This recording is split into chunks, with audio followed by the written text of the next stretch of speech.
بسم اللہ الرحمن الرحیم۔ السلام علیکم دوستوں، آج کی اس ویڈیو میں ہم جان پائیں گے کہ عالم برزخ کیا ہے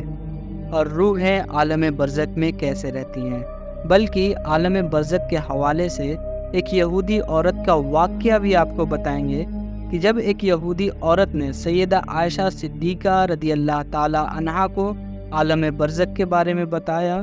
تو حضرت عائشہ رضی اللہ تعالی عنہا نے عالم برزخ کا انکار کیوں کیا تھا۔ ویڈیو میں آپ یہ بھی جان پائیں گے کہ انسان کے مرنے کے بعد کیا ہوتا ہے، یعنی عالم برزخ کی زندگی کیسی ہے، یہاں پر لوگ کیسے رہتے ہیں اور لوگ یہاں پر کیا کھاتے پیتے ہیں، اور ہاں یہ بھی آپ کو بتائیں گے کہ انسان جب مر جاتا ہے تو عالم برزخ میں دنیاوی باتوں کو کیسے یاد رکھتا ہے۔ دوستو، عالم برزخ کے بارے میں روایت میں اس طرح بتایا گیا ہے کہ عالم کہتے ہیں دنیا کو، اور ہمارے لیے یہ 4 عالم ہیں، یعنی 4 دنیا ہیں: عالم ارواح، عالم دنیا، عالم برزخ اور عالم آخرت۔ جی ہاں، یہ حقیقت میں 4 عالم ہیں اور ہر عالم کے احکام الگ الگ ہیں اور ہر انسان کو ان سب سے گزرنا ہے، لیکن یہ الگ بات ہے کہ ہر ایک جگہ پر رہنے کا وقت الگ الگ ہوتا ہے۔ اللہ پاک نے انسانوں کے ایک دنیا سے دوسری دنیا میں جانے کے لیے الگ الگ وجوہات پیدا کیے ہیں، جیسا کہ عالم ارواح یعنی روحوں کی دنیا۔ روحوں کی دنیا سے اس دنیا میں آنے تک کا ذریعہ ماں باپ ہے، اور اس دنیا سے عالم برزخ کی دنیا تک جانے کا ذریعہ موت ہے، اور عالم برزخ سے عالم آخرت تک جانے کا ذریعہ سور ہے، جو کہ حضرت اسرافیل علیہ السلام پھونکیں گے۔ لیکن آج کا ہمارا ٹاپک صرف عالم برزخ ہے۔ میرے دوستو، برزخ کے لفظی معنی آڑ یا پردہ کے ہیں۔ انسان کی موت سے لے کر میدان محشر قائم ہونے تک کا وقت برزخ کہلاتا ہے۔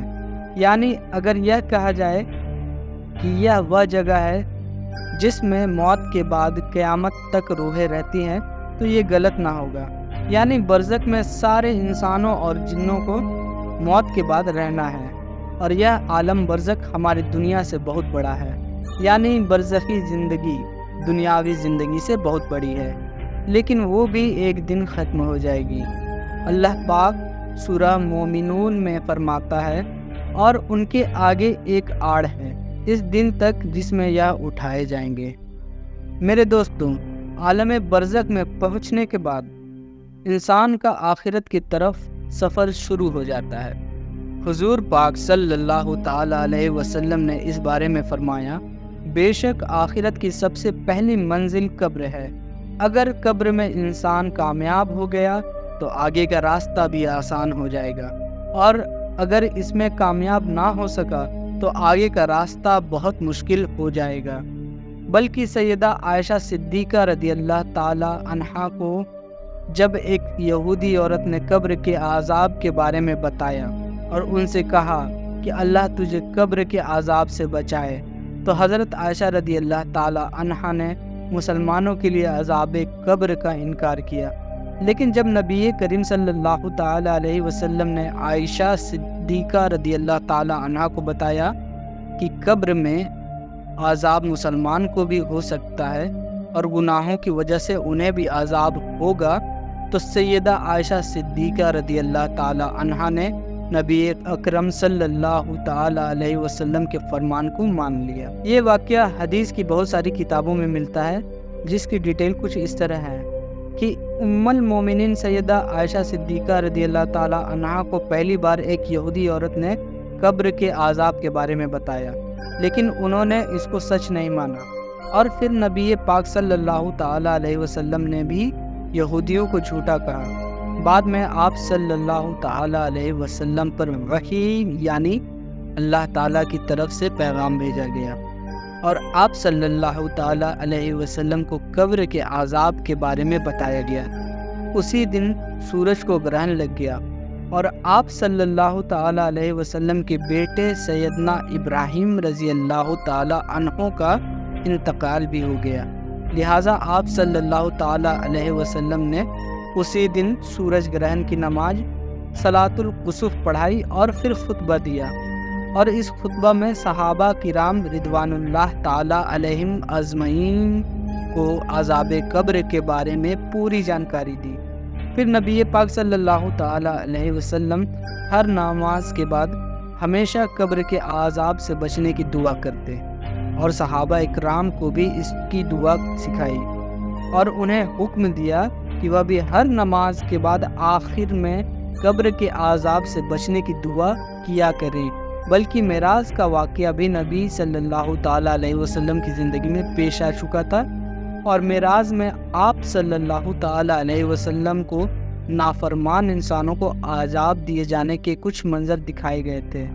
نبی صلی اللہ تعالیٰ علیہ وسلم عذاب جہنم اور عذاب قبر دونوں سے پناہ مانگا کرتے تھے، اور اسی طرح آپ صلی اللہ تعالیٰ علیہ وسلم نے واضح فرما دیا کہ عذاب جہنم اور عذاب قبر دونوں الگ الگ حقیقت ہے۔ بلکہ حضور صلی اللہ تعالیٰ علیہ وسلم نے فرمایا کہ جب انسان کا انتقال ہو جاتا ہے تو اس پر صبح شام اس کا ٹھکانہ دکھایا جاتا ہے۔ اگر وہ جنتی ہے تو جنت والوں کی جگہ، اور اگر جہنم ہے تو جہنم والوں کی جگہ اس کو دکھائی جاتی ہے۔ پھر کہا جاتا ہے کہ یہ تیرا ٹھکانہ ہے، یہاں تک کہ اللہ تجھ کو قیامت کے دن اٹھائے گا۔ میرے دوستوں، جب روح عالم برزخ میں پہنچتی ہے، اس میں بھی دو جگہ ہیں۔ ایک کا نام ہے علیین، جس میں نیک روحوں کو رکھا جاتا ہے۔ دوسری جگہ کا نام ہے سجین، جس میں بدکار، گناہگار اور کافر روحوں کو رکھا جاتا ہے۔ تمام روحیں قیامت کے دن تک یہیں پر رہیں گی، اور پھر قیامت کے دن اپنے حساب کتاب کے بعد اپنی اصل جگہ یعنی جنت یا دوزخ میں جائیں گے۔ روایت میں آتا ہے کہ انسان کی وفات کے بعد قبر میں روحوں کو پھر سے اسی جسم میں ڈال دیا جاتا ہے جہاں پر دو فرشتے منکر اور نکیر سوال جواب کریں گے۔ اگر سوال کے جواب صحیح رہے تو پھر آسمان سے آواز آتی ہے کہ میرے بندے نے سچ کہا، اور اس کے لیے جنتی بچھونا بچھا دو اور اسے جنتی لباس پہنا دو، اور اس کی قبر میں جنت کی کھڑکی کھول دو۔ قبر میں ہی جنت کی طرف کھڑکی کھول دی جاتی ہے، جہاں سے اسے جنت کی ہوا اور خوشبو ملتی رہتی ہے، اور جہاں تک اس کی نظر جاتی ہے اس کی قبر کو پھیلا دیا جاتا ہے۔ لیکن اگر سوالوں کے جواب صحیح نہ ہوئے تو پھر اس کے لیے قبر میں ہی جہنم کا بچھونا بچھا دیا جاتا ہے۔ جہنم کی گرمی اسے ہر وقت محسوس کروائی جاتی ہے، اور اس کی قبر اتنی چھوٹی ہو جاتی ہے کہ پسلیاں آپس میں دھنس جاتی ہے۔ اور اس طرح اگر اعمال کے حساب سے نیک روح ہے تو وہ خوبصورت نورانی فرشتے روح کو علیین میں چھوڑ دیتے ہیں، اور اگر اعمال برے ہو تو خوفناک نوکیلے دانتوں والے فرشتے برے انسان کی روح کو سجین میں ڈال دیتے ہیں۔ سجین کیونکہ بری اور بدکار روحوں کا ٹھکانہ ہے، اس لیے وہاں پہنچ کر بری روحوں پر عذاب آنا شروع ہو جاتا ہے، جبکہ علیین میں موجود روحوں پر کوئی پابندی لاگو نہیں ہوتی، اور وہ باغ جیسی جگہ پر ایک دوسرے کے ساتھ موجود ہوتے ہیں۔ نیک روحیں علیین میں ایک دوسرے کے ساتھ رہتی ہیں اور ایک دوسرے کو پہچانتی بھی ہیں، جبکہ سجین برے لوگوں کی روحوں کو عذاب کا مزہ چکھاتا ہے۔ علیین میں موجود روحیں ایک دوسرے کو دیکھ کر خوش ہوتی ہیں، ایک دوسرے سے باتیں کرتی ہیں، جو وقت انہوں نے دنیا میں گزارا اس کو یاد کرتی ہیں، اور نئی آنے والی روحوں سے اپنے پیاروں کی خبر بھی لیتی ہیں کہ میرا فلاں رشتہ دار کس حال میں ہے۔ اگر نئی آنے والی روحیں یہ کہے کہ تمہارا فلاں رشتہ دار تو کب کا مر چکا ہے مگر وہ علیین میں نہیں پہنچا، تو یہ نیک روحیں سمجھ جاتی ہیں کہ اسے سجین میں بھیج دیا گیا۔ نیک روحیں اپنے رشتہ داروں کا انتظار علیین میں ایسے ہی کرتی ہیں جیسے کوئی گھر سے دور اپنے گھر والوں سے ملنے کا انتظار کرتا ہے۔ اور علیین میں نیک لوگوں کے علاوہ انبیاء کرام، شہداء، صدیقی کی روحیں بھی ایک دوسرے کے ساتھ مل کر باتیں کرتی ہیں۔ بلکہ روایت میں آتا ہے کہ نیک روحیں اپنے قریبی رشتہ داروں سے ملاقات کرے، جیسا کہ نبی پاک صلی اللہ تعالیٰ علیہ وسلم نے حضرت فاطمہ رضی اللہ تعالیٰ عنہا سے فرمایا تھا کہ میرے وصال کے بعد سب سے پہلے فاطمہ تم ہی مجھ سے ملو گی، اور بالکل ایسا ہی ہوا۔ آپ صلی اللہ تعالیٰ علیہ وسلم کے وصال کے 4 سے 6 مہینے بعد حضرت فاطمہ رضی اللہ تعالیٰ عنہا حضور اکرم صلی اللہ تعالیٰ علیہ وسلم سے جا ملی۔ میرے دوستو، یاد رہے کہ عالم برزخ میں روح میدان محشر قائم ہونے تک رہیں گی، یعنی قیامت کے دن تک روحوں کے ٹھہرنے کی جگہ عالم برزخ میں رہے گا، اور قیامت ہی وہ دن ہوگا جب روحوں کو ان کے جسموں میں ڈال کر دوبارہ اٹھایا جائے گا، پھر حساب کتاب کے بعد جنت یا جہنم میں ڈال دیا جائے گا، اور پھر وہیں ہمیشہ کے لیے ان کا ٹھکانہ ہوگا۔ بلکہ میرے دوستو، حضرت عثمان غنی رضی اللہ تعالیٰ عنہ نے جب کسی قبر کے پاس کھڑے ہوتے تو اس طرح روتے تھے کہ داڑھی مبارک بھیگ جاتی تھی۔ سوال کیا گیا کہ آپ جنت یا دوزخ کا چرچا کر کے نہیں روتے اور قبر کو دیکھ کر اس طرح روتے ہیں؟ تو حضرت عثمان رضی اللہ تعالیٰ عنہ نے جواب دیا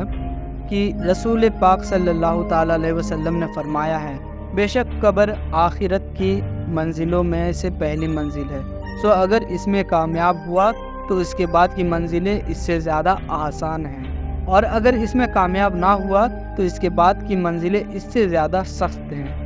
حضرت عثمان رضی اللہ تعالیٰ عنہ فرماتے ہیں کہ اللہ کے رسول صلی اللہ تعالیٰ علیہ وسلم نے ارشاد فرمایا، میں نے کبھی کوئی منظر قبر کے عذاب سے زیادہ سخت نہیں دیکھا۔ بلکہ حضرت ابن عباس رضی اللہ تعالیٰ عنہ سے مروی ہے کہ حضور اکرم صلی اللہ تعالیٰ علیہ وسلم مدینہ یا مکہ کے کسی باغ سے گزرے، اتنے میں 2 انسانوں کی آواز سنی جن کو قبر میں عذاب دیا جا رہا تھا۔ نبی کریم صلی اللہ تعالیٰ علیہ وسلم نے ارشاد فرمایا، ان دونوں کو عذاب ہو رہا ہے، اور کسی بڑے کام کی وجہ سے عذاب نہیں ہو رہا، بلکہ ایسی معمولی باتوں پر جن سے یہ بچ سکتے تھے۔ پھر آپ نے ارشاد فرمایا، ان دونوں میں سے ایک پیشاب کے چھینٹے سے نہیں بچتا تھا اور دوسرا چغلی کرتا پھرتا تھا۔ پھر آپ صلی اللہ تعالیٰ علیہ وسلم نے ایک ٹہنی منگوائی، پھر اس کے 2 ٹکڑے کیے، پھر ایک ایک ٹکڑا دونوں قبروں پر رکھ دیا۔ صحابہ نے عرض کیا، یا رسول اللہ صلی اللہ تعالیٰ علیہ وسلم، آپ نے ایسا کیوں کیا؟ آپ صلی اللہ تعالیٰ علیہ وسلم نے ارشاد فرمایا، شاید ان دونوں کا عذاب اس کے سوکھنے تک ہلکا کر دیا جائے۔ میرے دوستوں، اب آئیں ہم سب مل کر اللہ تعالیٰ سے دعا بھی کرتے ہیں کہ اے میرے مولا، ہمیں صحت اور تندرستی والی زندگی عطا فرما، اور جب ہم فوت ہو جائیں تو مرنے کے بعد ہماری قبر کو جنت کا باغ بنا دے، اور عالم برزخ میں ہمارا ٹھکانہ نیک روحوں کے ساتھ علیین میں دے۔ آمین یا رب العالمین۔